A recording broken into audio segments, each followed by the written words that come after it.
सकलमेकं केवलं चाकलय्य ध्रुवपदमपि यातो यत्कृपातो ध्रुवोऽयं सकलकुशलपात्रं ब्रह्मपुत्रं नतास्मि। व्यासमुनये नमः।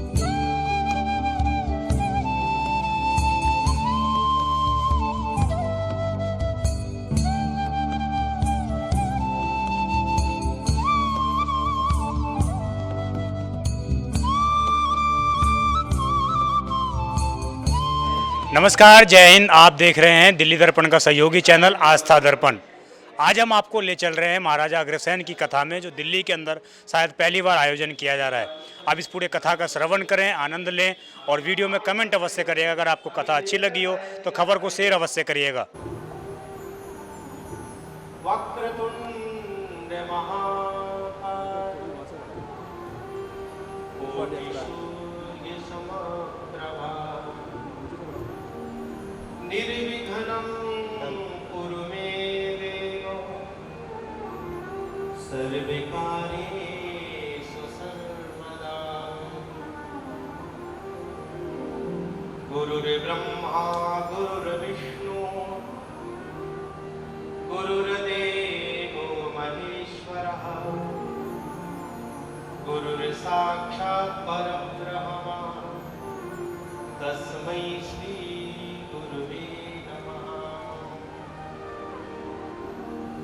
कस्तूरी तिलकं ललाटपटले वक्षस्थले कौस्तुभम् नासाग्रे वरमौक्तिकं करतले वेणुकरे कंकणम् सर्वाङ्गे हरिचन्दनं सुगन्धं कण्ठे च मुक्तावली गोपस्त्री परिवेष्टितो विजयते गोपालचूडामणि।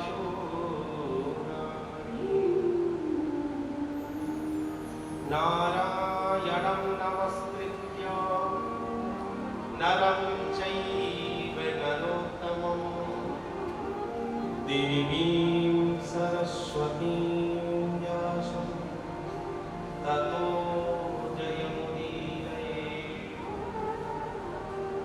तव तत्त्वं न जानामि कीदृशोऽसि महेश्वरः यादृशोऽसि महादेवो तादृशाय नमो नमः। मनोजवं मारुततुल्यवेगं जितेन्द्रियं बुद्धिमतां वरिष्ठं वातात्मजं वानरयूथमुख्यं श्रीरामदूतं शरणं प्रपद्ये। सर्वरूपमयी देवी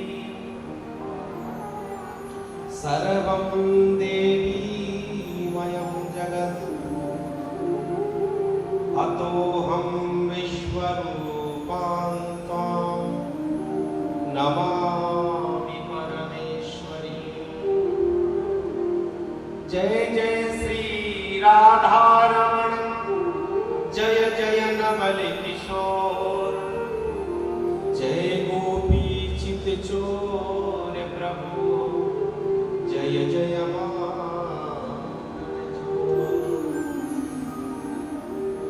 बोली वृंदावन बिहारी लाल की जय।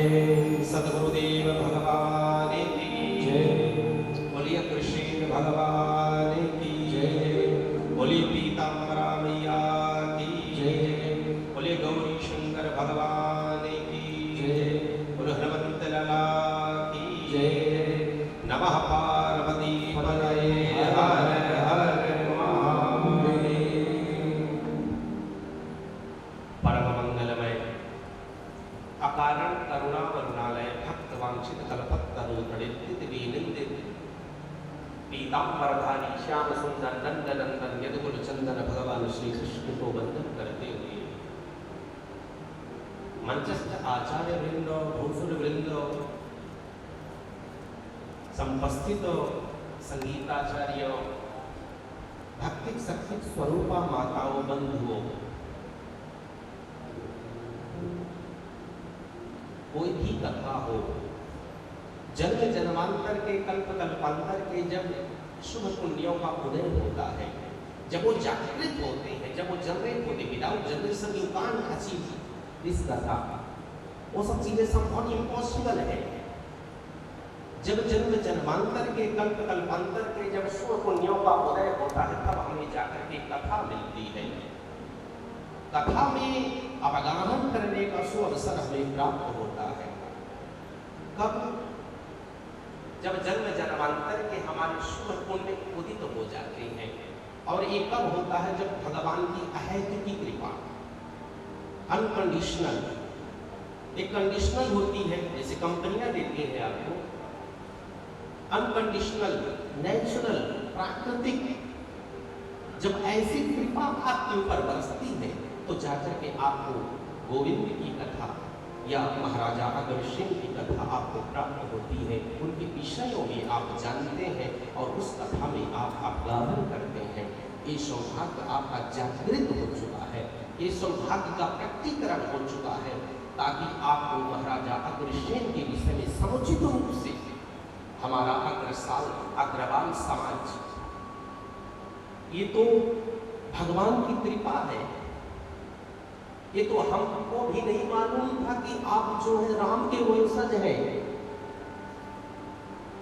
राम के पुत्र है कुश, उनकी 34वीं पीढ़ी के आप क्षत्रिय समाज से हैं। आपके अंदर रामत्व भी विद्यमान है, कृष्ण तत्व भी विद्यमान है, आपके अंदर अग्रसेन का तत्व भी विद्यमान है, आपके अंदर हर चीज है। आपके हे अग्रवाल बंधु, आपके अंदर धैर्य भी है, आपके अंदर समर्पण भी है, आपके अंदर त्याग भी है, आपके अंदर वात्सल्यता भी है, आपके अंदर सब कुछ भक्ति है, भाव है, सब कुछ आपके अंदर विद्यमान है। मैं अग्रवाल बंधुओं के हृदय में बैठे उस श्री राम को मैं प्रणाम करता हूँ। धन्य है आपके अग्रसेन महाराज, आपकी जो गाथा है, आपकी जो कीर्ति है, जो यश पताका है, अद्भुत है महाराज, अद्भुत है। आप जैसा मैं कल निवेदन किया था, अग्रवाल समाज सिर्फ देने के लिए जाना जाता है। आप सिर्फ देते हो, मंदिरों में देते हो, आप जाकर के आश्रमों में देते हो। अग्रवाल समाज जब जुड़ जाए, और ये देने की प्रथा कहां से शुरू हुई? महाराजा अग्रसेन ने ये सब कुछ किया।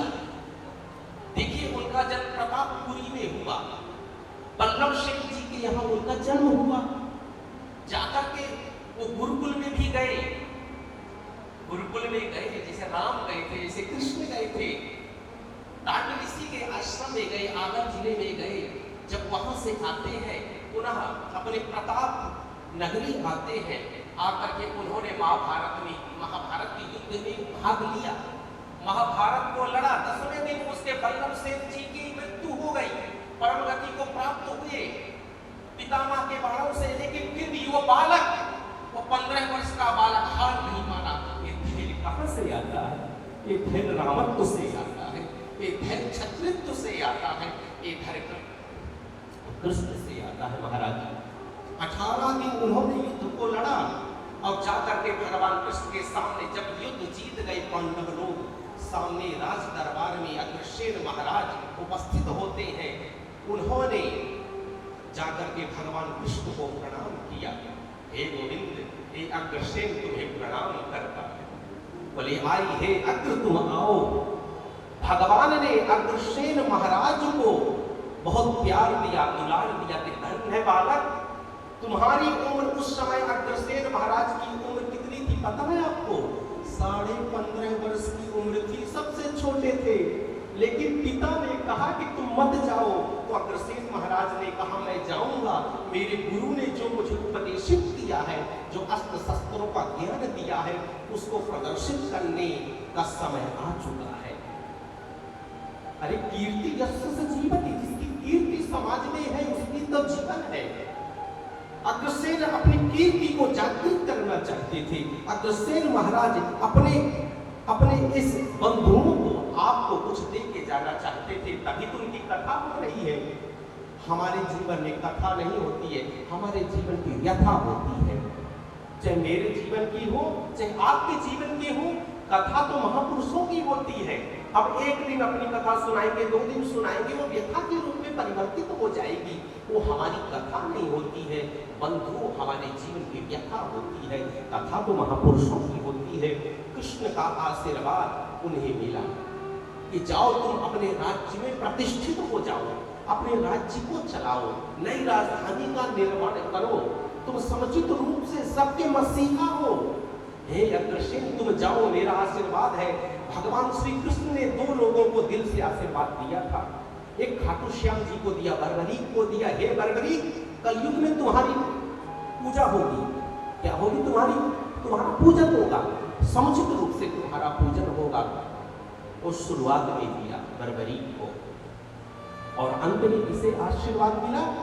महाराजा अग्रसेन जी को 15.5 वर्ष की उम्र में उन्हें आशीर्वाद मिला कि हे अग्र, कलयुग में तुम्हारा पूजन होगा, तुम्हें महाराजा के नाम से तुम जाने जाओगे, तुम्हारे वंशज तुम्हारे नाम से गर्व करेंगे।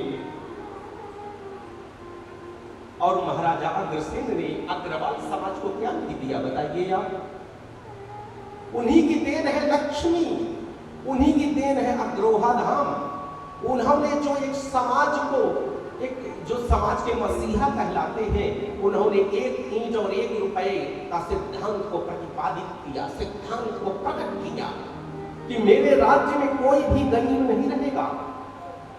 ये अग्रवाल समाज आज भी, हमारे अग्रवाल समाज में थोड़ा बहुत विकृति आ चुकी है, क्षमा करिएगा, थोड़ा सा दिखावे में इस समय पड़ गए हैं। क्या करते हैं, कोई अग्रवाल समाज का कोई व्यक्ति अगर कोई 19-20 है, तो हमें अग्रवाल समाज को हमें चाहिए कि जो छोटा सा थोड़ा सा तनिक रह गया, छोटा रह गया, हमारे थोड़ा सा गरीब रह गया, थोड़ा सा उसके पास इतने पैसे नहीं है, तो हम सब मिल करके उसकी क्या व्यवस्था करें, उसके व्यापार की व्यवस्था करें। किसी की हेल्प मत करो, उसे योग्य बना दो। अग्रसेन महाराज का ये सिद्धांत था, किसी की हेल्प 10 रुपए 20 रुपए 10,000 20,000 देकर के मत करो।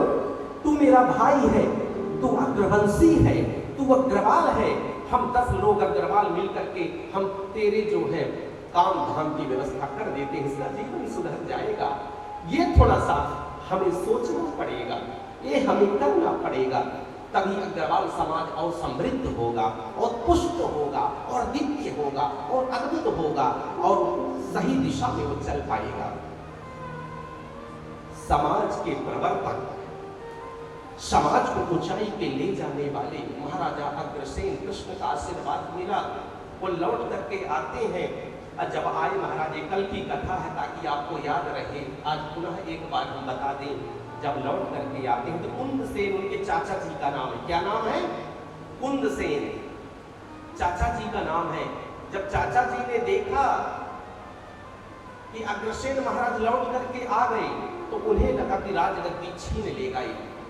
वस्तुतः अधिकार अग्रसेन महाराज का था, वल्लभसेन के पुत्र थे, वही राजगद्दी पे बैठ सकते थे। प्रतापपुरी की राजगद्दी में अग्रसेन का अधिकार था, लेकिन चाचा वल्लभसेन ने, चाचा ने जाकर के क्या कहा कि कुंदसेन ने जाकर के उस गद्दी को छीन लिया, बंदी बना दिया, कारागार में डाल दिया।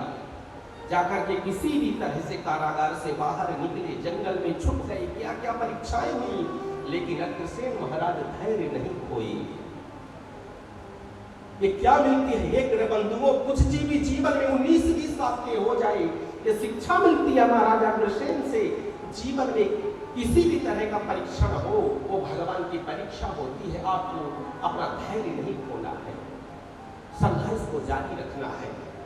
महाराजा अग्रसेन के सामने देवी प्रकट हुई उस अमावस्या की रात्रि। देवी ने कहा, हे अग्रसेन, मैं तुम्हारे तप से संतुष्ट हूँ, प्रसन्न हूँ, तुम वर मांग लो। महाराजा अग्रसेन ने कितनी अच्छी बात कही, सर्वजन हिताय सुखाय मुझे वर चाहिए। उन्होंने ये नहीं कहा कि मैं दर दर की ठोकरें खा रहा हूँ, उन्होंने ये नहीं कहा कि मेरे चाचा ने मुझे निकाल दिया। उन्होंने ये नहीं कहा कि मैं बालुका वन में मेरा प्रवेश हो गया, उन्होंने कुछ नहीं कहा। उन्होंने कहा कि हे मैया सबका कल्याण हो। जिस दिन आपके अंदर ये भावना आ जाएगी कि सबका कल्याण हो, सर्वे भवन्तु सुखिनः सर्वे सन्तु निरामया, उस दिन सब में आप भी आ जाओगे और भगवान प्रसन्न हो जाएंगे। अग्रवाल जी का, अग्रसेन जी का ये भी एक सिद्धांत था। भगवती सामने हो, कोई तो दुनिया का सब कुछ वैभव की देवी है, वो तो कोई दूसरा होता तो सब कुछ प्राप्त कर लेता कि मेरा छूटा हुआ राज्य मुझे चाहिए, ये चाहिए, वो चाहिए। लेकिन उन्होंने कुछ नहीं मांगा, उन्होंने सिर्फ मांगा कि दूसरों के हित की उन्होंने चिंता की। आते हैं और गर्ग जी का आशीर्वाद उन्हें दिव्य रूप से प्राप्त हुआ। महाराज वाह अग्रबंधुओं, मैंने जब आपके इतिहास को पढ़ा तो मैं धन्य हो गया। भैया मैं तो ब्राह्मण कुल से हूं, लेकिन आपका इतिहास, आपके महाराजा अग्रसेन वो महापुरुष थे, वो भगवान है, वो दिव्य पुरुष है महाराज, जिसके अंदर मंत्र की शक्ति है, यंत्र की शक्ति है, शास्त्र की शक्ति है, शस्त्र की शक्ति है, सबको जानते थे। वो देवी की मूर्ति बनाने के बाद स्वयं उन्होंने प्राण प्रतिष्ठा किया, प्राण डाल दिया देवी के अंदर। जैसे हम प्राण प्रतिष्ठा भगवती की होती है या भगवान जी की हम करते हैं, उन्होंने गुरु के कहने से माँ भगवती को निर्मित किया, एक मूर्ति का निर्माण किया। उसी आश्रम के अंदर मूर्ति निर्माण के बाद उन्होंने क्या किया, उसमें प्राण डाला, प्रतिष्ठा किया। और प्रतिष्ठा करने के बाद 1100 दिन लगभग 3.25 साल 3.5 साल तक एक पैर से अग्रसेन महाराज खड़े रहे। ओम भगवत्यै नमः, ओम महालक्ष्मी नमः, इसका जाप करते हुए अन्न का, जल का, सबका परित्याग कर दिया। सिर्फ ध्येय एक है, क्या समर्पण है, क्या अग्रसेन महाराज की जीवन गाथा है। महाराज सब कुछ छोड़ दिया, उसी के वंशज आप हो, उन्हीं के 18 पुत्रों से निकले हो आप, उन्हीं ऋषि के संतान हो। वो ऋषियों की कृपा से ये पूरा अग्रवंश चला। आप चाहे दिल्ली रहो, चाहे कोलकाता रहो, लेकिन आपकी राजधानी अग्रोहा है और आपकी इष्ट देवी महालक्ष्मी है। उसको मत भूलना कभी। जब भी कभी कष्ट हो, अग्रसेन महाराज की तरफ देखना कि अग्रसेन महाराज इतना जीवन में कष्ट आया, लेकिन अपने संकल्प को उन्होंने नहीं त्यागा, अपने आदर्श को उन्होंने नहीं त्यागा, अपने संकल्प को उन्होंने नहीं त्यागा, अपने चरित्र को उन्होंने नहीं त्यागा। और आज उसकी कथा हो रही है। इससे बड़ी बात क्या होगी बंधुओं, इससे बड़ी बात कोई नहीं हो सकती है। आपको गर्व करना चाहिए। अपने इतिहास को जो व्यक्ति भूल जाता है, अपने पूर्वजों को जो व्यक्ति भूल जाता है, उसका अस्तित्व जो है तो समाप्त हो जाता है। याद रखिए, अपने अस्तित्व को बचाना है तो अग्रसेन की कथा को आपको सुनना चाहिए।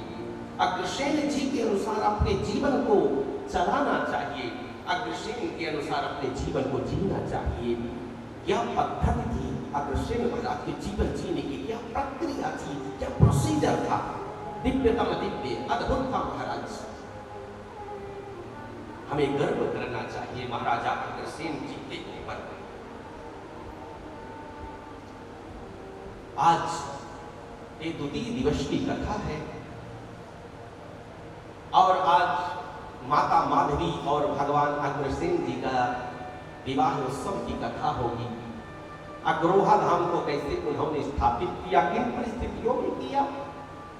वो सामग्री नहीं थी जो एक व्यक्ति अपने राज्य से निकाल दिया गया था। ये वैभव उसके पास कहां से आया, किसकी कृपा हुई, ये वैभव से इतनी बड़ी अग्रसेन नगरी जो है, इतनी अग्रोहा धाम का निर्माण कर दिया। कहां से आया इतना धन, कौन दिया। आज उनके चरित्र का हम गान करेंगे। आइए, कोई भी कथा के पहले अपने मन और वाणी को पवित्र करने के लिए भगवत नाम स्मरण करें।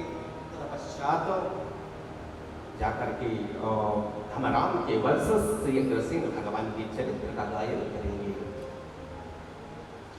जय गोपाल राधा कृष्ण गोविंद, जय गोविंद, जय गोपाल राधा कृष्ण गोविंद, गोविंद, जय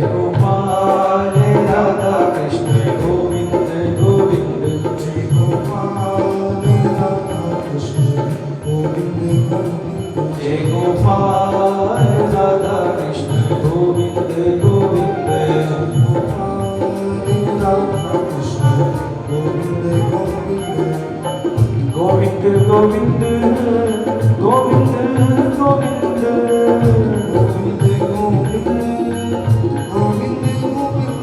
सभी गाए गोविंद गोविंद कृष्ण गोविंद गोविंद गोविंद गोविंद गोविंद गोविंद गोपाल राधे कृष्ण गोविंद गोविंद जय गोपाल राधा कृष्ण गोविंद गोविंद हे गोपाल राधे कृष्ण गोविंद गोविंद गोपाल राधे कृष्ण गोविंद गोविंद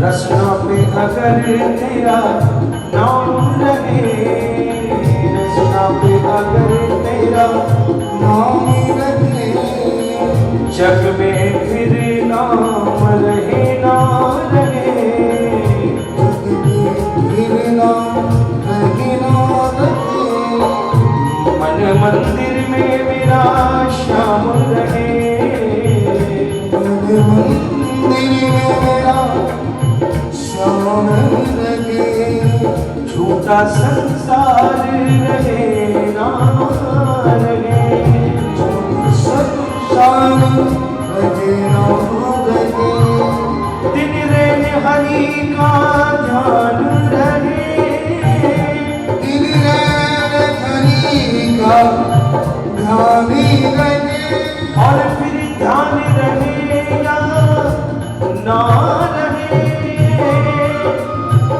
ध्यान रहेगा ना रहे, हे गोपाल राधे कृष्ण गोविंद गोविंद, हे गोपाल राधे कृष्ण गोविंद गोविंद, हे गोपाल राधे कृष्ण गोविंद गोविंद, हे गोपाल राधे कृष्ण गोविंद गोविंद, हे गोपाल राधे कृष्ण गोविंद गोविंद, हे गोपाल राधे कृष्ण गोविंद गोविंद, हे गोपाल राधे कृष्ण गोविंद गोविंद, हे गोपाल राधे कृष्ण गोविंद गोविंद, हे गोपाल राधे कृष्ण गोविंद गोविंद, हे गोपाल राधे कृष्ण गोविंद गोविंद।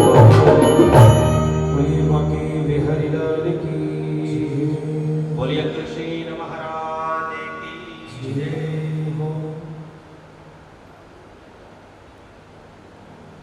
मां लक्ष्मी जब अग्रसेन महाराज के सम्मुख प्रकट हुई, लक्ष्मी जीवन में पद्मासन होकर के आती, बैठ करके आती है, दो तरह लक्ष्मी का प्राकट्य होता है। एक जैसे महाराजा अग्रसेन के समक्ष लक्ष्मी का प्रकटीकरण हुआ, वो आई पद्मासन पे बैठ करके आई, एक उल्लू पे आती है। आप कौन से लक्ष्मी को प्राप्त करना चाहोगे? उल्लू वाली? अच्छा, बैठ करके जो आती है।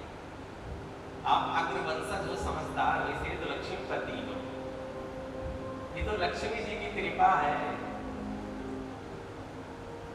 ये तो हंसी मजाक हो गया, लेकिन पता है लक्ष्मी की कृपा क्यों है? क्योंकि जो चीज को आपके साइकोलॉजी कहती है और हमारे शास्त्र कहते हैं, जो चीज को आप पाना चाहते हो, जिस वस्तु को आप प्राप्त करना चाहते हो, उस वस्तु को देने लगी है। अगर आप एक गेहूं का बीज डालोगे खेत में तो कम से कम 10 से 15 दाने निकलेंगे, 20 निकल आए, 50 निकल आए। जो आप बोओगे वही आप काटोगे। आपने देना सीखा है। महाराजा अग्रसेन ने हमें हमेशा अग्रबंधुओं को ये सीख दी है कि आप दीजिए, समाज को दीजिए। अग्रबंधुओं की शुरुआत पूजन से होती है। आप सुबह उठते हो, पूजन करते हो, दान जरूर करते हो, चाहे 10 रुपए का करो, चाहे 10,000 का करो, चाहे 10 लाख का करो, चाहे 10 CR का करो, जरूर करते हो। कोई ऐसा अग्रबंधु को मैं नहीं देखा जितनी मेरी उम्र है जो बिना दान और बिना पुण्य के रहता हो। माताओं में विशेष और एक गुण होता है। ये गुण आया कहाँ से? परंपरागत आपको प्राप्त हुआ है, महाराजा अग्रसेन ने दिया है, इसलिए ये गुण आपके अंदर है। आप चले जाते हो मंदिर में, कोई पंखा नहीं है तो पंखा देने का प्रयत्न करते हो, कोई मंदिर का कमरा बनवा रहा है, कोई धर्मशाला बनवा रहा है, कोई कुआं बावड़ी बनवा रहा है, कोई गरीब ब्राह्मण की सेवा कर रहा है, कोई गरीब बच्चों को पढ़ा रहा है, कोई वृद्धाश्रम में जा रहा है, पूरा वृंदावन है। आप जाते हो, आश्रम चकाचक क्यों है? क्योंकि आप जुड़े हो आश्रमों से, अग्रबंधु जुड़े हैं। अपने लिए ताली बजाइए एक बार, अपने लिए सभी लोग। ये अग्रबंधुओं, ये अग्रसेन महाराज की कृपा है आपके ऊपर, लक्ष्मी की कृपा है। सिर्फ देना जानते हो आप। अग्रबंधु कभी मांगना नहीं सीखे हैं, सिर्फ देना जानते हैं। क्या आदर्श आप लोगों का है? पूरा समाज को सीखना चाहिए आप लोगों से कि दिया कैसे जाता है, और देने के बदले कभी आप कुछ मांगते नहीं हो, सिर्फ यही मांगते हो कि ब्राह्मणों से आशीर्वाद आपको मिल जाए, भगवान का आपको आशीर्वाद मिल जाए, महापुरुषों का आपको आशीर्वाद मिल जाए, गंगा मैया का आपको आशीर्वाद मिल जाए। इसीलिए तो आप भंडारा करते हो, गरीबों की सेवा करते हो। ये आपका चरित्र है, ये आपके आदर्श है। ये अग्रबंधुओं को धन्य है, आपका परिवार धन्य। महाराजा अग्रसेन महाराज, आज अग्रसेन महाराज के समक्ष माँ लक्ष्मी प्रकट हुई, लेकिन उन्होंने अपने लिए कुछ नहीं मांगा। जाकर के गुरुदेव से, गर्ग जी से जाकर के अग्रसेन महाराज निवेदित करते हैं कि आज जो है माँ के दर्शन हुए। बड़े ध्यान से सुनिए कथा, कल की कथा के आगे की कथा है। लक्ष्मी मैया प्रकट हुई, सबके कल्याण की कामना से भगवान अग्रसेन ने लक्ष्मी मैया को प्रणाम किया। लक्ष्मी मैया का अग्रसेन भगवान को आशीर्वाद मिला, और जाकर के अग्रसेन महाराज जाते हैं अपने गुरुदेव के पास। उनके गुरुदेव का नाम क्या है? गर्ग ऋषि। गर्ग जी के पास जाते हैं। गर्ग जी के पास जाकर के कहते हैं लक्ष्मी मैया का आशीर्वाद मुझे मिला है। और गर्ग जी प्रसन्न हो गए। वाह अग्रसेन, तुमने कमाल कर दिया। बड़े बड़े ऋषि, बड़े बड़े मुनि जो है हजारों वर्ष तप करते हैं, भगवान का आशीर्वाद जल्दी नहीं मिलता है, और तुम्हें शीघ्र 3 वर्ष में ही भगवती की विशेष कृपा प्राप्त हो गई। बहुत अच्छा। तो अब अग्रसेन महाराज कहते हैं गुरुदेव से, हे गुरुदेव, मैंने भगवती से कोई धन नहीं मांगा, मैंने कोई पद नहीं मांगा, मैंने कोई राज्य की कामना नहीं की, कुछ नहीं किया, लेकिन मैं पुरुषार्थ करना चाहता हूँ। सुनिए अग्रसेन महाराज गुरुदेव से क्या कहते हैं। ये लक्ष्मी मैया से उन्होंने कुछ नहीं मांगा, लेकिन भगवान गर्ग जी से क्या कहते हैं? कहते हैं कि मैं जानता हूं कि बिना पुरुषार्थ के देवता भी प्रसन्न नहीं होते, बिना कर्म के। कर्म, action is thy duty, word is not thy concern. बिना एक्शन के रिएक्शन नहीं होता है। कोई भी कर्म, जब तक कर्म करोगे तो देवी देवता भी आपकी सहायता करेंगे, बिना कर्म के तो देवी देवता भी सहायता नहीं करते। अग्रसेन महाराज गुरुदेव से ये बात कह रहे हैं कि मैं अब कुछ पुरुषार्थ करना चाहता हूं, मैं कुछ कर्म करना चाहता हूं, ताकि मेरी जो पीढ़ी आए मुझे याद करे। गुरुदेव ने कहा कि हे अग्रसेन, तुम ठीक कहते हो, बिना पुरुषार्थ के, बिना कर्म के देवता भी पसंद नहीं होते। आलसी व्यक्ति का कौन होता है? कोई नहीं होता। आलसी व्यक्ति बैठा रहे कि मुझे ये मिल जाए, मुझे रसूलुल्लाह मिल जाए, मुझे ये मिल जाए, मुझे वो मिल जाए, तो ऐसे भी इम्पॉसिबल है। उसके लिए प्रयत्न करना पड़ता है, उसके लिए कर्म करना पड़ता है, उसके लिए पुरुषार्थ करना पड़ता है, उसके लिए कुछ आगे चलना पड़ता है।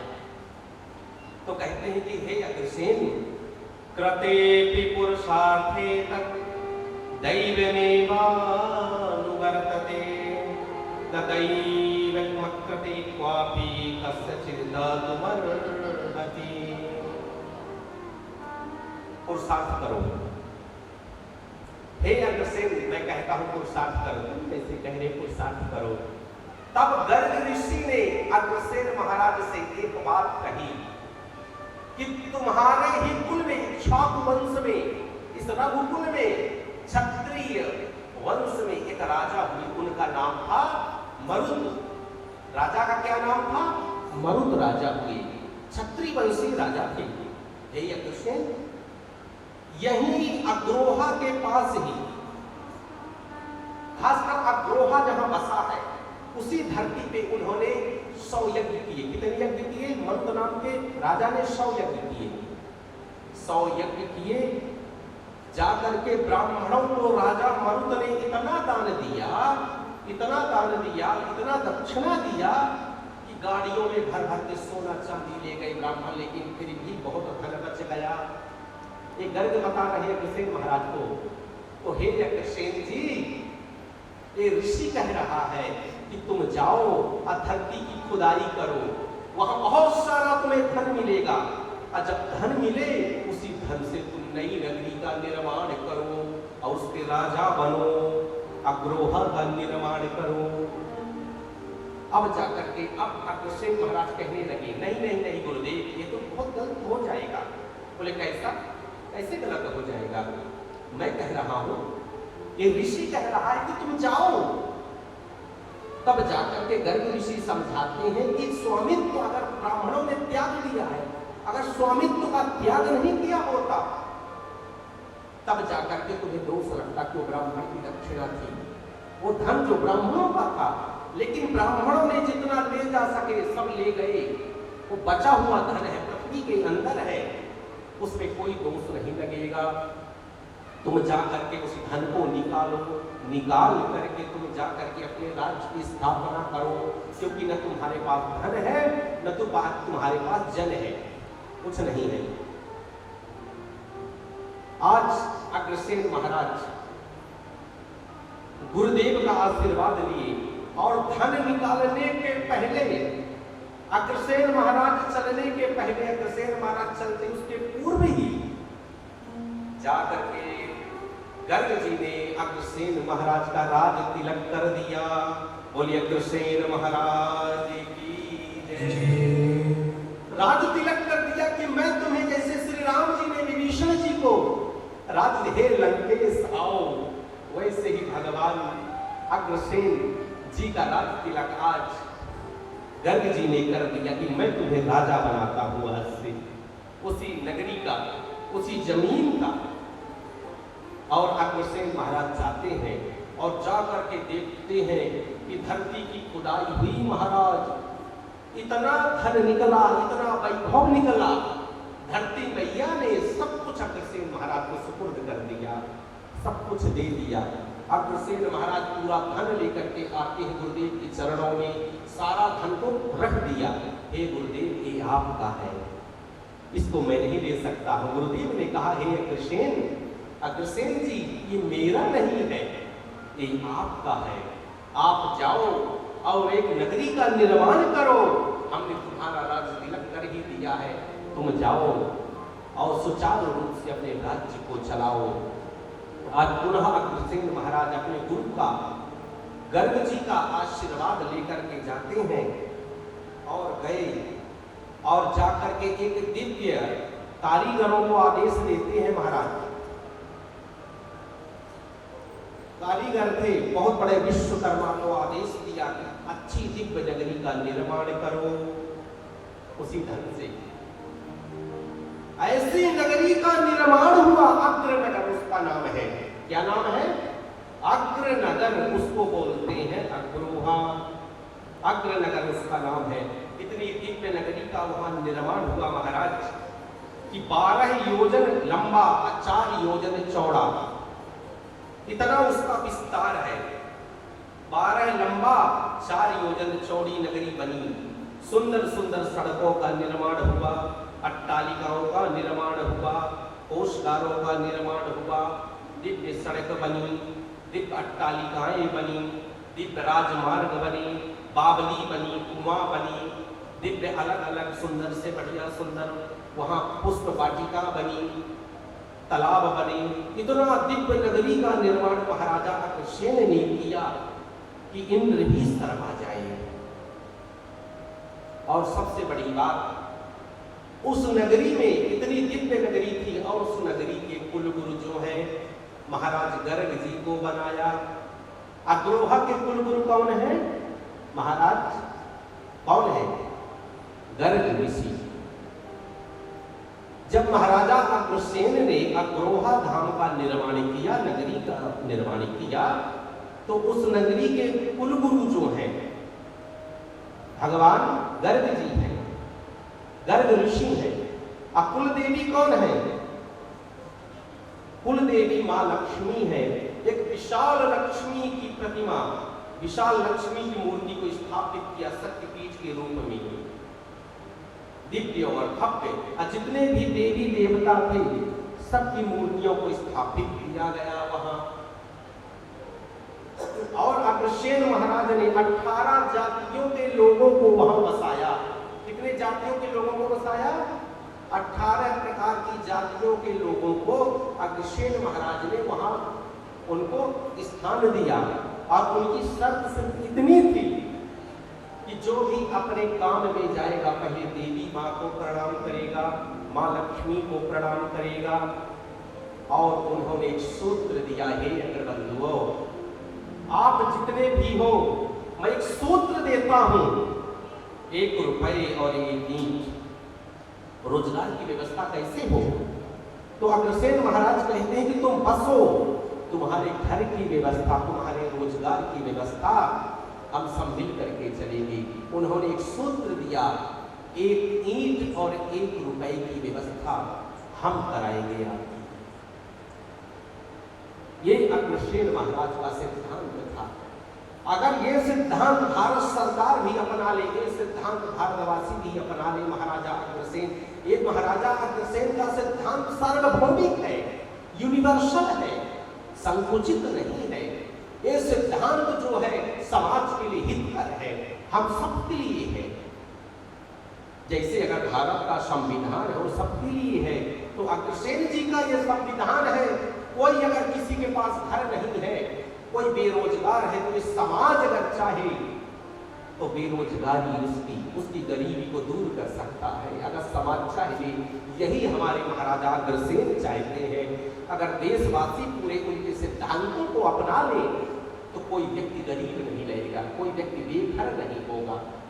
ये उनका सिद्धांत था महाराजा अग्रसेन का, कि हमारे नगरी में जो निवास करेगा उसे किसी भी तरह का कोई कष्ट नहीं आएगा। बताइए, महाराजा अग्रसेन, अगर अग्रसेन जी के जीवन में कुछ घटनाएं का तुमको पता है, आप रोने लगते हो कि महाराज हमारे साथ ये हो गया, हमारे साथ ये हो गया। कुछ घटनाएं जीवन में ना आपकी अच्छाई के लिए घटती है, याद है? कुछ घटनाएं आपके जीवन में आपकी अच्छाई के लिए घटती है, बाद में उसका बेनिफिट आपको पता चलता है। ये घटनाएं जो घटी तो हमारे हित के लिए थी। कुछ आपके जीवन में हो गया तो लगता है हमारे साथ ही बुरा हुआ, वो बुरा नहीं, कुछ दिनों के बाद आपको पता चलेगा कि आपके साथ अच्छा हुआ था। कई बार हमारी बस छूट गई, जैसे एग्जाम्पल के रूप में समझते हैं, आप कहीं ऑफिस के लिए निकल रहे हो, दौड़े दौड़े गए, आपकी बस निकल गई, बस छूट गई, और पता चला भगवान को कोसने लगे जाके, हे भगवान आज मेरा इंटरव्यू था, आज मुझे जल्दी ऑफिस पहुंचना था, मेरी बस छूट गई। लेकिन पता चला कि वो बस जाकर के गड्ढे में गिर गई, खाई में गिर गई, पलट गई, आग लग गई, तो आपको क्या लगेगा? शाम को जब एक खबर सुनोगे तो लगेगा कि भगवान हमको वापस ऐसे ही गाली दे रहे थे, ये तो हमारे लिए बहुत अच्छा था, अगर चढ़ जाते तो हम भी मर जाते। ये होता है ना। भगवान अग्रसेन के जीवन में एक जो घटना घटी, अगर एक घटना ना घटती तो महाराजा अग्रसेन कहलाते क्या? वो तो अपने सिर्फ प्रताप नगरी के रह जाते। क्या वो ऐसा यज्ञ कर पाते? क्या ऐसे द्रोह नगरी का निर्माण कर पाते? क्या ऐसे सबके आदर्श बन पाते? इम्पॉसिबल था, वो सब चीजें नहीं हो पाती है। लेकिन उनके जीवन में संघर्ष आया, उनके जीवन में कठिनाई आई, उनके जीवन में कठिन समय आया, तो उन्होंने नए इतिहास को लिख दिया। ये अग्रसेन जी का इतिहास है, और बैठ करके आप कथा को सुन रहे हो, जैसे राम के जीवन में हुआ था, मेरे राघव के जीवन में राम अगर अयोध्या के रह जाते तो क्या राम इतने पूजनीय कहलाते, राम इतने आदर्शवादी कहलाते? राम को वन में जाना पड़ा, राम को वन में राम बनाया, राम के त्याग में राम को राम बनाया, राम के आदर्शों ने राम को राम बनाया, राम के चरित्र ने राम को राम बनाया है। महाराज राम जी सब कुछ छोड़ करके अपनी भार्या को लेकर के चले गए। राम का जो चरित्र है वही अग्रसेन महाराज का चरित्र है, क्योंकि वंशज तो राम के ही है ना, कोई और वंश तो नहीं है। राम कितने कृपालु है, कोई भी आ जाए, कोई भी आ जाए तो शरण गए प्रभुता हुन त्यागा, विश्वद्रोह कृत यज्ञ लागा। राम के कोई भी शरण में चला जाए, राम उसका परित्याग नहीं करते हैं, राम अपना लेते हैं। एक जयंत इंद्र का पुत्र था, सीता चरण चोच हति भागा। वो सीता जी के चरणों में चोंच मार करके कोई कौवा जो है तो चला गया, वो चला गया। राम ने एक सीख का संधान किया, ब्रह्मास्त्र बना दिया सीख को और उसके पीछे छोड़ा। वो ब्रह्मा जी के पास गया, विष्णु जी के पास गया, शिव जी के पास गया, उसको कहीं शरण नहीं मिली। नारद जी रास्ते में मिले, कहो हे जयंत कहां भागे जा रहे हो? बोले कि क्या बताऊं, मुझसे अपराध हो गया, एक बहुत बड़ा अपराध हो गया। बोले क्या अपराध हो गया? बोले जनक नंदनी का मैं अपराधी हूं, मैंने अपराध कर दिया है, मैंने उनके चरणों में चोंच मार करके मैंने बहुत बड़ा अपराध कर दिया। बोले कि जिसके अपराधी हो जाकर उसी से क्षमा मांगो ना, भगवान राम है क्षमा कर देंगे। हम मनुष्य जैसे थोड़ी हैं कि अंदर कुछ बाहर कुछ, वो भगवान इसलिए राम कहते हैं उन्हें। तो बोले कि क्या करूं? बोले जाओ और जाकर के क्षमा मांग लो। अब जाकर के जयंत जो है तो लौट करके नीचे सर किया, नजरों को छुपाते हुए आया और भगवान के सामने बैठ गया। मैया के सीता की तरफ मुख करके कि मैं तो अपराधी हूँ, मैया का अपराध मैंने किया है, इंद्र का पुत्र हूँ। तो राम ने कहा, कितने सुंदर बात राम जी कहते हैं, हे राम के वंशजों सुनिए। राम जी कहते हैं कि हे जयंत अब क्यों आए हो? वाई क्यों आए हो? अब तुमने तो सीता मैया को चोंच मार दिया, चरणों पे खून की धारा निकल रही है, अब क्यों आए हो? बोले हे प्रभु, हे राघव, हे राम, आज मैं कुछ विशेष कारण से आया हूं। तो बोले पहले क्या देखने आई थी? सुनिएगा राम क्या कहते हैं राम जी, हे जयंत पहले किस उद्देश्य से आई थी? तो जयंत कहता है पहले मैं आपके प्रभाव को देखने आया था। पहले क्या देखने आया था? आपके प्रभाव को देखने आया था। मैंने आपके प्रभाव को देख लिया, ब्रह्मास्त्र के रूप में मुझे कहीं शरण नहीं मिली, लेकिन हे राम, हे राघव, आज मैं आपके स्वभाव को देखने आया हूं। जैसे दुनिया कहती है कि राम जो है मर्यादा पुरुषोत्तम है, राम पतित पावन है, राम भक्त वत्सल है, राम सबको अपना लेते हैं। आज मैं आपके स्वभाव को देखने आया हूं राघव, क्या मुझे मेरे अपराध को क्षमा करोगे? तो राम ने कहा कि मेरा काम ही है क्षमा करना, मैं जरूर क्षमा करूंगा। और राम ने जयंत को क्षमा कर दिया। ऐसा कोई होगा? उसी के वंशज आप हो, उसी राम के वंशज हो, वो गुण आपके अंदर भी विद्यमान है। आपके हे अग्रबंधु, आपके अंदर क्षमा है, आपके अंदर ब्राह्मणों के प्रति प्रेम है, आपके अंदर त्याग है, आपके अंदर राम जी है, आपके अंदर रामत्व है। आप गौरवशाली इतिहास के हस्ताक्षर हो। आप जब भी टूटने लगो तो श्री राम को याद करना, जब भी टूटने लगो तो महाराजा अग्रसेन को याद करना, क्योंकि आप उसके वंशधर हो, उसके वंश हो आप। आप कोई साधारण व्यक्तित्व नहीं हो।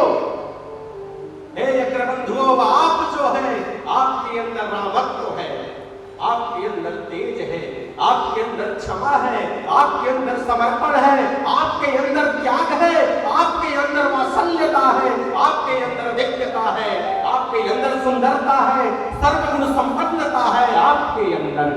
क्योंकि वो गुण जो है श्री राम में है, वो महाराजा अग्रसेन में है। इसलिए उनकी ये कथा हो रही है। क्या अद्भुत कथा है महाराजा अग्रसेन की।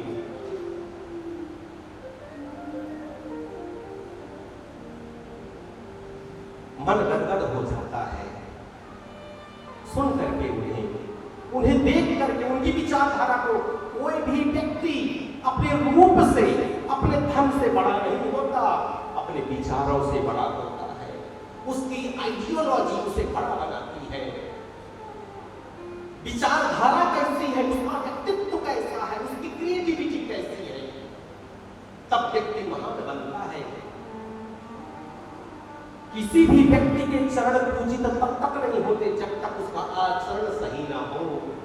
आचरण अगर उस व्यक्ति के सही है, तभी चरण वंदनीय हो जाते हैं, पूजनीय हो जाते हैं। तो राम को याद करते रहिएगा हमेशा। जब भी कठिनाई आए तो 14 वर्ष जैसे गए थे, राम को याद करिएगा। और कठिनाई आए तो अग्रसेन को याद करिएगा। राम के जीवन में जंगल मिला, अग्रसेन के जीवन में भी जंगल मिला। राम भी फटिक शिला पे बैठे, अग्रसेन महाराज भी शिला पे बैठे। राम के जीवन में कई गुरु आए, अग्रसेन के जीवन में गर्ग ऋषि आए। कितनी समानता है, कैसा एक भाव जागृत हो रहा है यहाँ। दोनों में कोई अंतर नहीं है, वंशज तो एक है, खून एक है। वो कैसा हो सकता है? बिना संघर्ष के व्यक्ति पंगु है, बिना संघर्ष के व्यक्ति कुछ नहीं कर सकता है, वह एक बंद होकर के रह जाएगा। बिना संघर्ष के कोई महान नहीं बनता है। संघर्ष जिसके जीवन में है वही महान होगा। बिना संघर्ष के कोई व्यक्ति कभी भी किसी भी परिस्थिति में महान बन ही नहीं सकता। समस्याएं हमें स्ट्रॉन्ग बनाती हैं। धन है, पद है, प्रतिष्ठा है, सब चीजें हैं। तो अग्रसेन जी से निवेदन करते हैं गुरुदेव। गर्ग जी ने कहा कि हे अग्रसेन जी, अब एक चीज की कमी है, वो है धर्मपत्नी की। अब आप शादी करो। तो अग्रसेन महाराज कहने लगे, तेरी माता कहाँ है, मेरा भाई कहाँ है, सौरसेन कहाँ है, भगवती मेरी मैया कहाँ है? बोले उनकी चिंता आप मत करो, आप सिर्फ शादी जो विवाह के लिए हाँ हाँ कहो। हमने लड़की भी देख रखी है। लड़की कहाँ की है? मणिपुर की, नागलोक की, और महीधर की बेटी है माधवी। महाराजा अग्रसेन जी का विवाह किसके साथ हुआ? माता माधवी जी के साथ। कहाँ की है ये? मणिपुर राज्य है ना, त्रिपुरा, मणिपुर, मिजोरम, वहां। और माधवी के पिताजी है महीधर, नागराज है, नागों की कन्या है। अब बोले कि हे अग्रसेन, तुम सिर्फ वहां चले जाओ, घोड़े पे सवार होकर, दूल्हा बन करके जाओ। बोले मणिपुर कैसे चले जाए महाराज, वहां कन्या को कौन लाएगा, वहां तो हमारा कोई है नहीं। बोले तुम चिंता मत करो, बाद में हम सब आएंगे, तुम पहले जाओ, तुम्हारा सारा प्रबंध हम कर दिए। बोले कौन देखेगा उधर? भाई पिता तुल्य कौन होगा? बोले एक ऋषि है, उद्दालक नाम के ऋषि। ऋषि का क्या नाम है? उद्दालक। उद्दालक ऋषि तुम्हें मिलेंगे ध्यानस्थ अवस्था में। हे अग्रसेन महाराज, जाकर के तुम उद्दालक ऋषि को प्रणाम करना, बस वो सब विधि तुम्हें बता देंगे क्या करना है आगे। कन्या को हमने देख लिया है, उद्दालक ऋषि से बात कर ली है, तुम्हें घोड़े पे सवार होकर के दूल्हा बन के फिर चले जाना है मणिपुर। अब अग्रसेन महाराज तैयार हुए, दूल्हा बने। बोला दूल्हा सरकार की है। अब दूल्हा भर कर अकेले ही चल दिए। कई दिनों में पहुंचे कहाँ? मणिपुर। दूल्हा कहां से चला? हरियाणा से। कहां पहुंचा? मणिपुर। किसके पास? उद्दालक ऋषि के पास। ऋषि उद्दालक है, इनके मित्र है गर्ग जी के। जब वहां पहुंचे तो जा करके पहले अग्रसेन महाराज ने उद्दालक ऋषि को प्रणाम किया। ये प्रणाम जो है, प्रणाम आप कैसे करते हो? मैं हर कथाओं में, दीपावली में कथा हुई थी वहां भी बताया था कैसे प्रणाम करते हो। सब गलत प्रणाम करते हो, आपको जी पता है कैसे प्रणाम करते हो आप लोग? एक हाथ से, वो तो नमस्कार हुआ। प्रणाम दोनों हाथों से करना चाहिए। प्रणाम मतलब पैर छूना, साष्टांग। एक हाथ से प्रणाम कभी नहीं करना चाहिए, जो पुण्य की वो सब नष्ट हो जाए। शास्त्र कहते हैं एक हाथ से प्रणाम हमें नहीं करना चाहिए। एक हाथ से कभी भी प्रणाम नहीं करना चाहिए। गांठ बांध लीजिए हाथ से। दोनों हाथ से प्रणाम करना, और प्रणाम ऐसे करना चाहिए, राइट से राइट छूना, लेफ्ट से लेफ्ट छूना। ये विधि बता दिया हूं, जीवन भर याद रखिएगा। ऐसे बिल्कुल राइट से राइट पैर, लेफ्ट से लेफ्ट, दो हाथों से प्रणाम करिए। माताएं पंचांग करें, पुरुष साष्टांग प्रणाम करें। भगवान भी राम का जन्म हुआ तो गुरुदेव को प्रणाम। प्रातःकाले उठ के रघुनाथा, माता पिता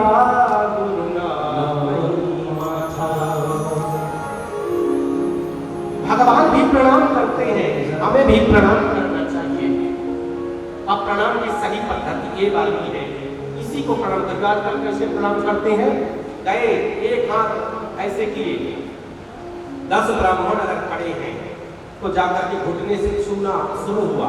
घुटना फिर किसी की कमर, किसी का पेट, किसी का वक्षस्थल, फिर गला, फिर एक चाटा मारते हुए लास्ट में मार लेते हैं। यहाँ हो गया प्रणाम।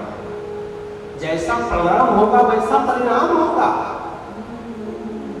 इस श्रद्धा से झुकिए, किसी के साथ झुकना है तो श्रद्धा भाव से झुकिए या प्रणाम ढंग से करिए। ये पद्धति हमारी है। महाराजा अग्रसेन जाते हैं, दंडवत प्रणाम करते हैं उद्दालक ऋषि को। ऋषि की आंखें खुली, आयुष्मान भव। जाकर के अग्रसेन महाराज को उद्दालक ऋषि ने आशीर्वाद दिया। बोले आओ बेटा, स्वागत है तुम्हारा, लेकिन तुम यहाँ नाग लोक है, यहाँ ज्यादा वार्तालाप नहीं चलेगा, बुद्धि से काम लेना। ये नाग लोग है, कब इनकी बुद्धि सुलझ जाए, कब यहाँ वहां हो जाएंगे। तुम शादी करने आए हो, तनिक धैर्य से काम लेना है अग्रसेन। यहाँ तुम ऐसे वैसे कुछ गलत काम मत कर देना। ये नाग लोग है, भड़क जाएंगे सब नाग देवता, फिर शादी तुम्हारी नहीं हो पाएगी। महाराजा अग्रसेन ने कहा कि जैसे किया किया, और जाते हैं महाराजा अग्रसेन क्या किए? उद्दालक ऋषि को प्रणाम करने के बाद, उनको साष्टांग प्रणाम करने के बाद, जिस घोड़े से गए थे दूल्हा बन के, उस घोड़े को एक जाकर के बांध दिया कहीं रस्सी से एक वृक्ष के पेड़ के पास, और जाकर के क्या करते हैं? सरोवर में स्नान किया। अग्रसेन महाराज क्या किए? फिर सरोवर में स्नान किया। सरोवर में स्नान करने के बाद क्या करते हैं? शिव को प्रणाम करते हैं। राम जी गए थे ना लंका विजय के लिए, तो किसको प्रणाम किए थे? लिंग था विधिवती करी पूजा, शिव समान नहीं आने न पूजा। जैसे शिवलिंग का निर्माण करके राम ने शिव का आशीर्वाद लिया था, श्रद्धा विश्वास रूपिणं याभ्यां विना न पश्यन्ति सिद्धा स्वामीश्वरम। आज गौरी और महादेव का आशीर्वाद जो है महाराजा अग्रसेन दे रहे हैं। भोलेनाथ वैसे तुरंत प्रसन्न हो जाते हैं महाराज। ऐसे बहुत निराले हैं, आप कुछ न चढ़ाओ। कई भक्त तो शिव के ऊपर चढ़ गए। भगवान ने कहा तथास्तु तू वर मांगो। बोले क्यों? हमने तो पूजा किया ही नहीं। बोले अरे बाबले, सब पुष्प चढ़ाते हैं, सब जाकर के पत्र चढ़ाते हैं, फल चढ़ाते हैं, तुम तो वैसे निकले खुद चढ़ गए। इससे बड़ी पूजा क्या होगी? वर मांगो। इससे बड़ी पूजा भगवान भोलेनाथ ऐसे अग्रसेन महाराज आज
गुनगुनाती रहे,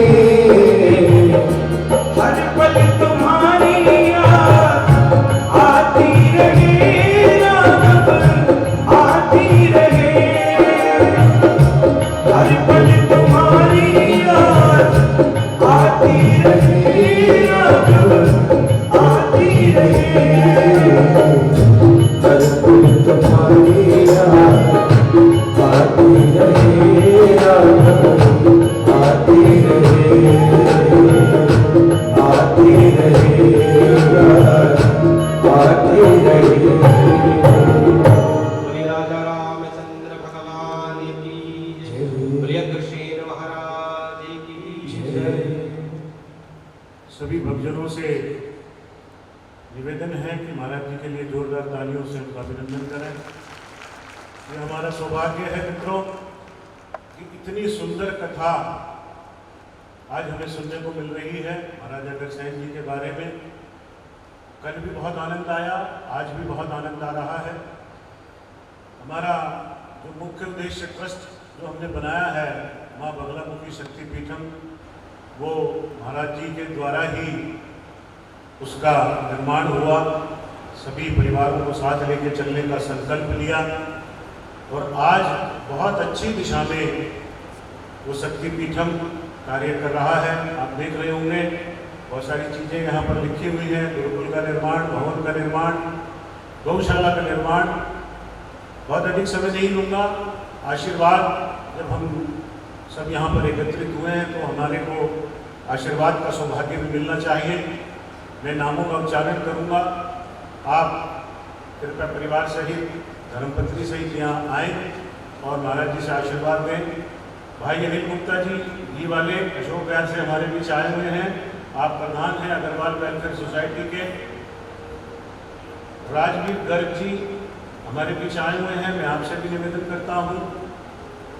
अरुण पंसारी जी अशोक विहार से, विजय गुप्ता जी, सज्जन गुप्ता जी, तरसीम जी नोएडा से। संकोच न करें, कृपया महाराज जी के पास आएं, व्यासपीठ से आप आशीर्वाद लें। Shri SN. Gupta ji, Ashok Gupta ji, ex president पश्चिम बिहार। हमारा ही उद्देश्य है कि जो हमारा माँ बगलामुखी शक्तिपीठम ट्रस्ट हमने बनाया है वो अपने धर्म को, अपनी सनातन पद्धति को, ईश्वर के प्रति आने वाली युवा पीढ़ी को जागृत करने के लिए हमारा मुख्य ध्येय है।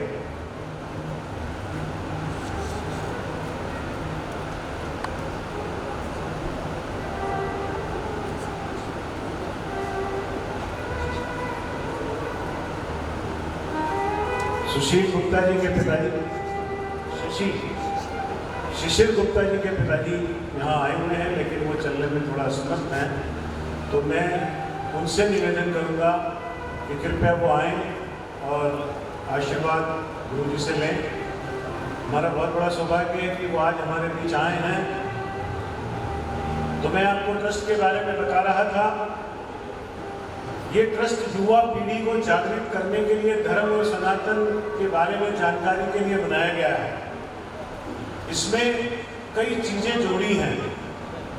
गुरुकुल का निर्माण भी जोड़ा है, गौशाला का निर्माण भी जोड़ा है, वृद्धाश्रम का निर्माण भी जोड़ा है और पीठम का निर्माण भी जोड़ा है, जहां मां बगलामुखी की मूर्ति स्थापित होगी। लेकिन किसी भी कार्य को करने में समय लगता है, धन की आवश्यकता पड़ती है।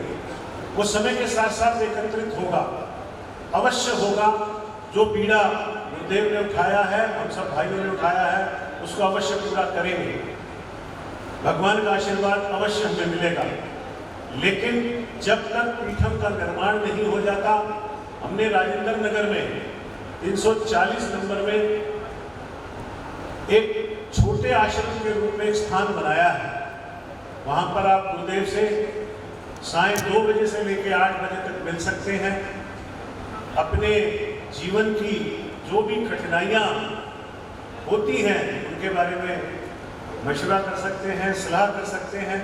एक बहुत ही सुंदर अनुष्ठान के लिए हवन कुंड का वहां निर्माण किया गया है। और जो हमारी सनातन धर्म की एक पद्धति है कि किसी भी पूजा को पूर्ण करने के लिए यज्ञ का आह्वान किया जाता है, अपने देवी देवताओं को बुलाने के लिए, उनकी पूजन पद्धति को करने के लिए, पूजा करने के लिए, अपने मन की बात को कहने के लिए हवन का आयोजन किया जाता है।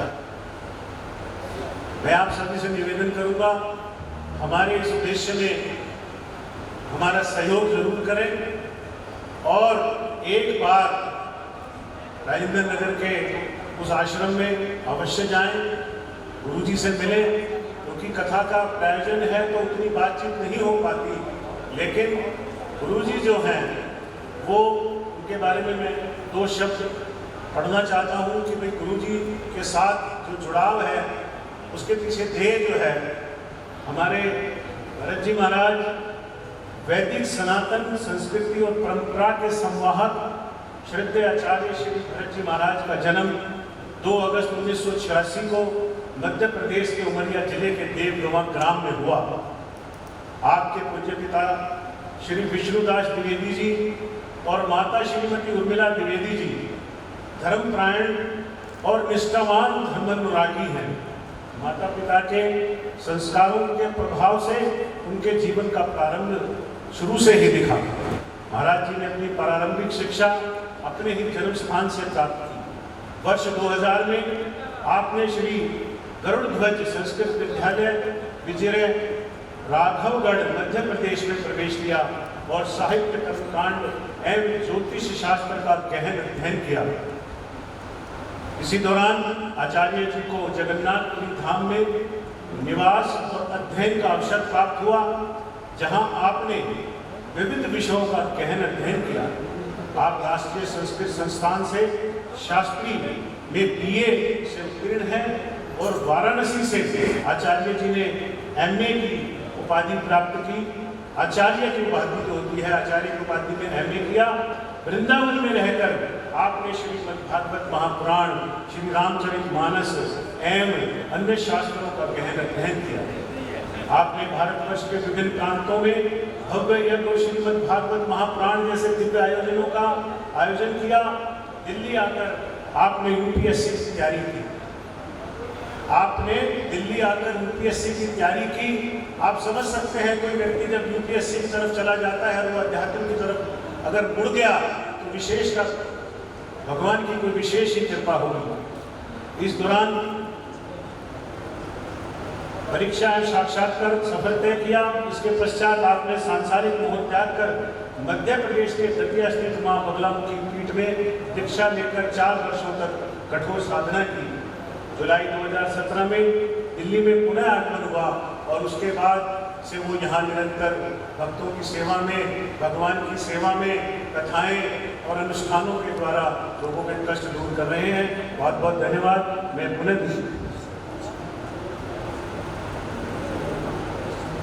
दिनेश जिंदल जी और आदरणीय महाराज जी, हमारे बीच में हमारे बड़े भाई माननीय श्री विजय गोयल जी,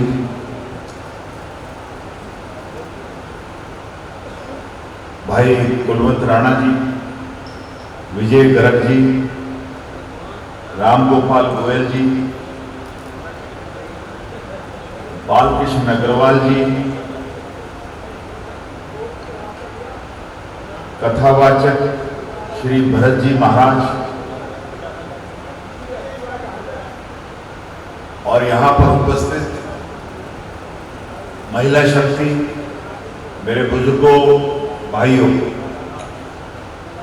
बहुत ही सुंदर प्रोग्राम का आयोजन का निमंत्रण मुझे राकेश सिंघल जी के द्वारा मिला और मैं तहे दिल से उनका आभार प्रकट करता हूं कि मुझे भी आपने इतने सुंदर प्रोग्राम में शारिक किया, इसके लिए मैं आभार प्रकट करता हूं। मैम, आज महाराजा अग्रसेन की कथा में आज आप आई हैं और पहला शायद इस तरह का दिल्ली में आयोजन किया जा रहा है, क्या कहेंगी? और विशेषकर आपकी विधानसभा में ही, आपके क्षेत्र में ही किया जा रहा है, क्या कहेंगी? अगले जन्म भी मोहे अग्रकुल ही दीजो। मैं अग्रवाल परिवार की बेटी हूँ और गर्व है मुझे अग्रवाल परिवार का वंशज होने का। माँ बगलामुखी के आशीर्वाद से ये जो अग्र कथा का आयोजन हो रहा है और माँ ने मेरा ही क्षेत्र, मेरा ही वार्ड चुना, ये मेरे लिए अंतर्राष्ट्रीय महिला दिवस पे माँ की ओर से इससे बड़ा आशीर्वाद हो नहीं सकता था। यहाँ पे बैठी मेरी सभी भाभियाँ, मेरी सभी बहनें एक एक माँ का प्रारूप है। माँ के जितने रूप प्रकृति में है वो सब यहाँ पर बैठी मेरी बहनों में, मेरी भाभियों में है। चाहे वो माँ गौरा हो, चाहे माँ दुर्गा हो, चाहे माँ सरस्वती हो, चाहे लक्ष्मी माँ हो, वो सब प्रारूप मेरी एक एक भाभी में, एक एक महिला में यहाँ पर देखने को मिलेगा। क्योंकि घर को संवारती संभालती, बच्चों को संवारती है माँ गौरा की तरह, माँ लक्ष्मी की तरह घर का वित्त भी संभालती है, माँ सरस्वती की तरह संस्कार भी देती है। और जैसे आज हम परिवार को संभालने के साथ साथ समाज और फिर राष्ट्र की रचना करने में हमारी भागीदारी रहती है, वो सिर्फ माँ सरस्वती जो हमारे घर में है, हमारी माँ के रूप में, जो किसी भी बालक के लिए सबसे पहली अध्यापिका होती है, उसकी बदौलत है। और माँ दुर्गा, जब मेरे भाई यहाँ पर कथा की व्यवस्था में लगे थे या अपनी फैक्ट्री या ऑफिस जाते हैं, तब उनके घर और परिवार की रक्षा मेरी भाभियाँ करती हैं, मेरी बहनें करती हैं। तो माँ बगलामुखी का रूप यहाँ पर आपको देखने को मिलेगा और उन्हीं के हाथों से यहाँ पर आज भगवान अग्रसेन जी को जो श्रद्धा अर्पित की जा रही है, मुझे नाज है। मैं भाग्यशाली हूँ इसलिए भी कि मैं अग्रवाल परिवार की बेटी हूँ और इसलिए भी कि माँ ने मेरा ही वार्ड चुना इस अग्र कथा को आयोजित कराने के लिए। सर, अपना परिचय दीजिएगा और कथा में आकर कैसा लगा ये बताइए। मैं राम गोपाल गोयल, संयोजक शालीमार बाग विधानसभा। आज जो ये काम हो रहा है, राजेश जी जो ये काम कर रहे हैं, ये बहुत ही शुभ काम है। माँ बगलामुखी का जो ये मंदिर बनवाने जा रहे हैं, दिल्ली वालों का परम सौभाग्य है। ये माँ बगलामुखी यहाँ साक्षात विराजमान होगी, हम लोगों का परम सौभाग्य है। हम आके दर्शन करेंगे। और जो ये कथा जो है, कथा लोगों ने बहुत सुनी होगी, अगर भागवत कथा जो है बहुत कम होती है। हमें गर्व है, हम अग्रवाल हैं, हम महाराजा अग्रसेन जी के वंशज हैं, हमें गर्व है। बहुत ही खुशी की बात है, ये बहुत अच्छा काम कर रहे हैं। ये इससे हमारी जो पीढ़ी है उसको जानकारी मिलती है कि हम किसके वंशज हैं। हमारे पूर्वज जो थे, महाराजा अग्रसेन जी सूर्यवंशी राजा थे, क्या काम किया समाज के लिए, क्या किया उन्होंने। एक ईंट एक रुपया, इसका प्रचलन उन्होंने चलाया था। उनकी नगरी के अंदर जो भी कोई बाहर से आया, हर नागरिक उनको एक ईंट देता था, 1 रुपया देता था। ईंट से अपना घर बनाते थे, रुपये से अपना काम करते थे। ऐसी प्रथा हमारे महाराजा अग्रसेन जी ने चलाई थी। हमें गर्व है, हम उनके वंशज हैं। धन्यवाद। सर, आज बहुत से युवा भी आए हैं और आप लोग भी लगातार महिलाओं से, बच्चों से मिल रहे होंगे, किस तरह का रिस्पांस मिल रहा है?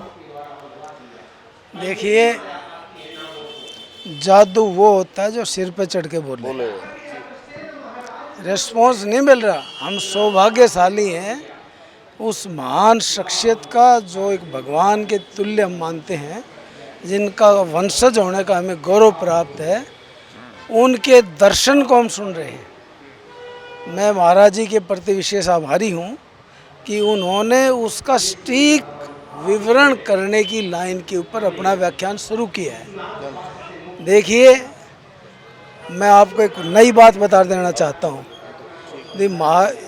हमारे यशस्वी प्रधानमंत्री श्री नरेंद्र मोदी जी ने आत्मनिर्भर भारत की जो कल्पना की है, उसमें महाराजा अग्रसेन जी का दर्शन निहित है। इसकी आप चारों तरफ खोज कर सकते हैं। जो आत्मनिर्भर बनाने के लिए उन्होंने एक प्रथा शुरू की थी, जैसे 1 ईंट 1 रुपये बात कर रहे हैं, उसका मतलब क्या था? सहायता नहीं, सहयोग। आज वो ले रहा है, कल वो देगा। तो जो आगे का विकसित भारत का विजन है, वो 5000 वर्ष पहले महाराजा अग्रसेन ने तय कर दिया था और मोदी जी उसको अपने उसमें जोड़ के आगे बढ़ रहे हैं। आपने गाय माता के लिए विशेषकर विचार प्रकट किया, क्या कहेंगे दिल्ली में आने वाले समय में समस्या आशीर्वाद दें। देखिए, इस पे काम तो होगा।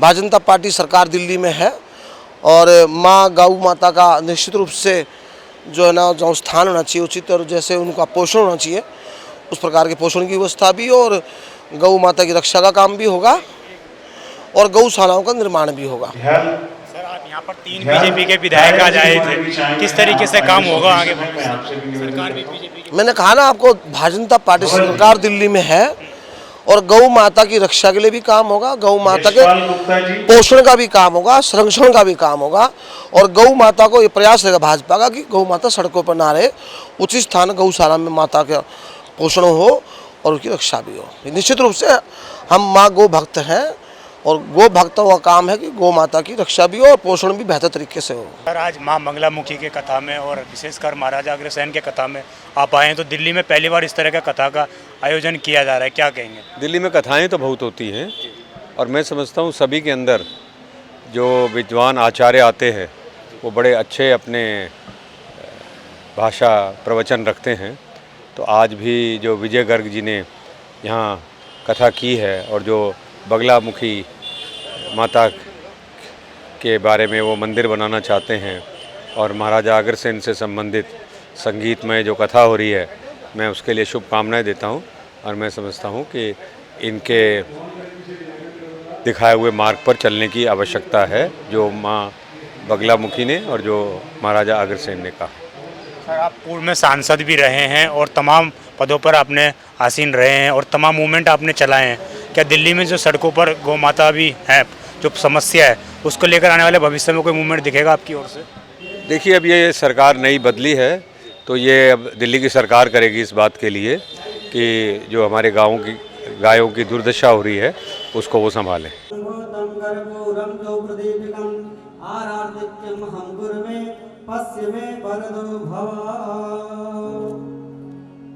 जय श्री अग्रहरे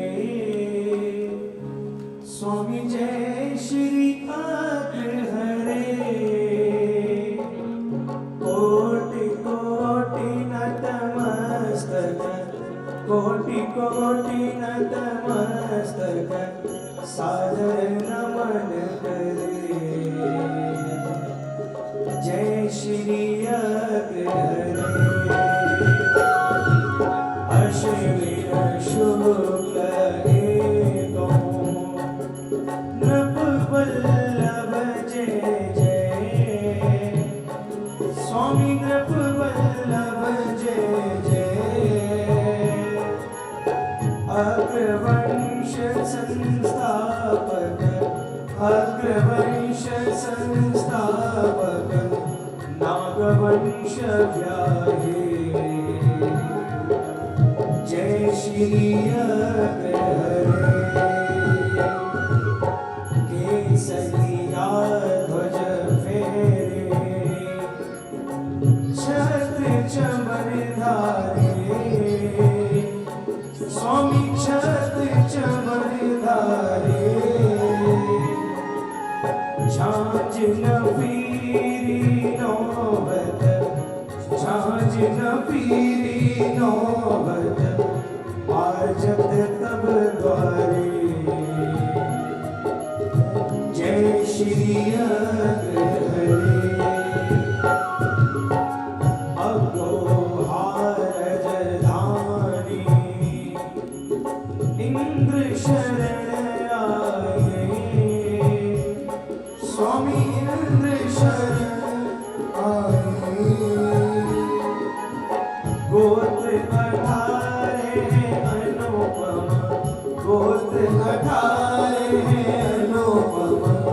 चारण कुंड गाए जय श्री हरे सत्य अहिंसा पालक न्याय नीति समता स्वामी न्याय नीति समता ईट रुपए की रीति ईट रुपए की रीति प्रकट करे ममता जय श्री हरे ब्रह्मा विष्णु शंकर वर सिंह निदीना वर सिंह निदीना। आपने देखा किस प्रकार आज जो ये पूरे कथा का आयोजन किया गया। इसमें तमाम दिल्ली के विधायक आए, पूर्व सांसद आए, जिन्होंने मां मंगलामुखी के प्रति आभार प्रकट की व्यक्त किया और साथ ही जो ये संस्था है मां ट्रस्ट के नाम से जो संस्था ये चलाई जा रही है इसको भी साधुवाद दिया कि ये तमाम जो इनके उद्देश्य हैं गौशाला खोलने की जो बात है उसको लेकर तमाम चीज़ें इन्होंने स्पष्ट की किस प्रकार दिल्ली के अंदर और विशेषकर भारत को फिर से एक प्राचीन काल में विश्व गुरु बनाने की जो परंपरा थी उसकी ओर ये संस्था अग्रसर होती जा रही है। ऐसी तमाम खबरों के लिए आप देखते रहें आस्था दर्पण। मैं विजय ठाकुर, धन्यवाद। लेटेस्ट खबरों के लिए सब्सक्राइब करें हमारा YouTube चैनल